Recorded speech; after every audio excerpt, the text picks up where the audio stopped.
Hello दोस्तों, आप देख रहे हैं डी कोड इंडियन। तो यहाँ पे पेटीएम जनरल इंश्योरेंस सेक्टर के अंदर कदम रखने वाली है और इस सेक्टर के अंदर जाने के लिए पेटीएम को जो लाइसेंस चाहिए अलग अलग अथॉरिटी से, उसके लिए वो जल्द ही फाइल करने वाली है एप्लीकेशन को। तो इसी के बारे में आज के इस वीडियो में हम बात करने वाले हैं। आप देख सकते हैं द मिंट का आर्टिकल है ये, Paytm to file for new licence for general insurance.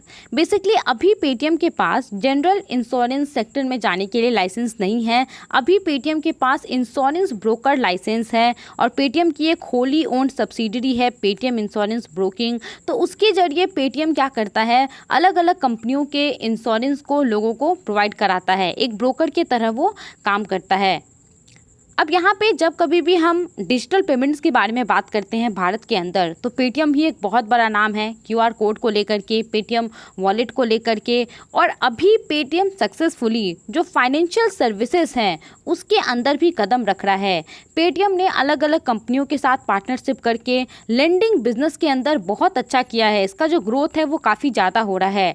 अगर मैं एनुअलाइज्ड रन रेट के बारे में बात करूँ पेटीएम के इस लेंडिंग बिजनेस का, तो ये 20,000 करोड़ रुपए है। यानी कि मंथली जो रेवेन्यू होता है उसके हिसाब से जो आपका एनुअल रेवेन्यू होगा उसी को बोलते हैं एनुअलाइज्ड रन रेट। तो वो 20,000 करोड़ रुपए का है।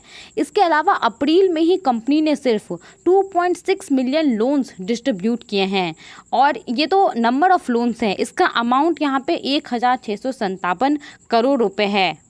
तो यहाँ पे कंपनी ने जब ये पाया कि ये फाइनेंशियल सर्विसेज के अंदर अच्छी तरह से लोगों को सर्विस दे पा रहा है, क्योंकि देखिए पेटीएम बेसिकली किस लिए फेमस है, पेटीएम डिजिटल पेमेंट सर्विस के लिए फेमस है। तो अभी ये धीरे धीरे फाइनेंशियल सर्विसेज भी लोगों को प्रोवाइड करा रहा है, धीरे धीरे उसके अंदर भी जा रहा है। इसके अलावा पेटीएम ने ये भी देखा कि इंडिया के अंदर जो टेक्नोलॉजी लेड इंश्योरेंस है वो काफ़ी ज़्यादा बढ़ रहा है। बहुत सारी कंपनियाँ आ रही हैं इंश्योरेंस सेक्टर के अंदर और वो अच्छा काम कर रही है। तो इन सब को लेकर के पेटीएम ने यहाँ पे ये अनाउंसमेंट किया है कि वो जल्द ही जो नया एप्लीकेशन है उसके लिए फाइल करेगा। और पेटीएम ने यहाँ पे कॉन्फिडेंस दिखाया है कि अगर उसको इस सेक्टर में आने का मौका मिलता है तो वो काफ़ी अच्छा यहाँ पे प्रदर्शन कर सकता है। साथ ही में यहाँ पे अगर उसको अप्रूवल मिल जाता है तो पेटीएम की जो पेरेंट फर्म है 197 कम्युनिकेशन लिमिटेड, उसके पास मेजॉरिटी ऑफ शेयर्स रहेगा। यहाँ पे पूरा मामला क्या है, तो digital payments and financial services company Paytm ने संडे को जो रेगुलेटरी फाइलिंग की थी बीएसई के पास, उसमें उन्होंने ये अनाउंस किया था कि जल्द ही वो एक नए जनरल इंश्योरेंस लाइसेंस के लिए अप्लाई करेगा। और इसके बाद होगा क्या, इसका उद्देश्य क्या होगा कि वो जो उसको लाइसेंस मिलेगा जिस कंपनी को रन करने के लिए, उसमें मेजॉरिटी ऑफ जो स्टेक रहेगा वो पेटीएम के ही पास रहेगा। 74% स्टेक पेटीएम के पास रहेगा। इसके अलावा यहाँ पे फिर से पेटीएम ने इस रेगुलेटरी फाइलिंग में कॉन्फिडेंस दिखाया है कि वो इस कंपनी में अच्छा कर सकती है, उसके अंदर पोटेंशियल है। डायरेक्ट सवाल आपके मन में आना चाहिए कि पेटीएम का ये डिसीजन अभी क्यों आया है, क्या अभी कुछ खास हो रहा है, उसके पीछे रीज़न क्या है। तो बेसिकली देखिए, पेटीएम की ही एक कंपनी है पेटीएम इंश्योरटेक प्राइवेट लिमिटेड। उन्होंने जुलाई 2020 में एक शेयर परचेस एग्रीमेंट किया था Raheja QBE general insurance company के साथ। इस एग्रीमेंट में कहा गया था कि जो पेटीएम है वो 100% share Raheja QBE general insurance company का एक्वायर कर लेगी।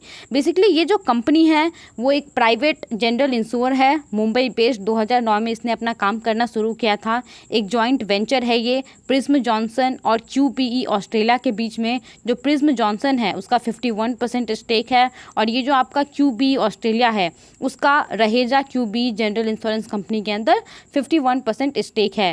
तो यहाँ पे अब हुआ क्या है, यहाँ पे पेटीएम और रहेजा क्यूबीई ने देखिए 2020 में डील हुआ था, मतलब शेयर परचेस एग्रीमेंट हुआ था। तो अभी तकरीबन 2 साल के बाद उन्होंने यहाँ पे म्यूचुअली डिसाइड किया है कि वो जो ये प्रपोज्ड एक्विजिशन ऑफ RQBE है रहेजा क्यूबीई, उसको वो डिसकंटिन्यू करना चाहते हैं। और इसके बाद ही पेटीएम का ये डिसीजन सामने आया है कि वो अब इंश्योरेंस सेक्टर के अंदर अलग से उतरेगी और इसके लिए वो अलग से जो नया लाइसेंस है उसके लिए वो अप्लाई करेगी। इसके अलावा कंपनी के द्वारा जो एक्सचेंज फाइलिंग किया गया था उसमें कंपनी ने ये सारी बातें कही और कंपनी ने ये रीज़न दिया इसका कि जो शेयर सेल था और परचेज ट्रांजैक्शन था, जो भी डील हुआ था, वो डील जो टाइम पीरियड फिक्स किया गया था उसके अंतर्गत नहीं हो सका दोनों पार्टियों के द्वारा, और जिसके बाद ये जो एग्रीमेंट है वो तो ऑटोमेटिकली ही टर्मिनेट हो जाता है, ऑटोमेटिकली ही ख़त्म हो जाता है उस पीरियड के अंदर अगर नहीं हुआ है तो इसी वजह से यहाँ पे ये डील ख़त्म हो गया और पेटीएम ने ये अनाउंस किया है कि वो अकेले इस फील्ड के अंदर उतरेगी। नाउ देखिए पेटीएम का मुख्य उद्देश्य क्या था इस कंपनी को एक्वायर करने का, क्योंकि ये कंपनी ऑलरेडी इंश्योरेंस के क्षेत्र में काम कर रही है और इसको बहुत सारे अप्रूवल मिल चुके हैं जो अलग अलग अथॉरिटी से चाहिए। तो यहाँ पे अगर पेटीएम इसको एक्वायर कर लेती थी तो पेटीएम को भी जो क्लियरेंस वगैरह चाहिए होता था वो थोड़ा आसानी से मिल जाता। आज के इस वीडियो में इतना ही था। आई होप आपको ये सारी बातें समझ में आ गई होंगी। आप इन सब के बारे में क्या सोचते हैं, हमें अपना ओपिनियन ज़रूर बताएं।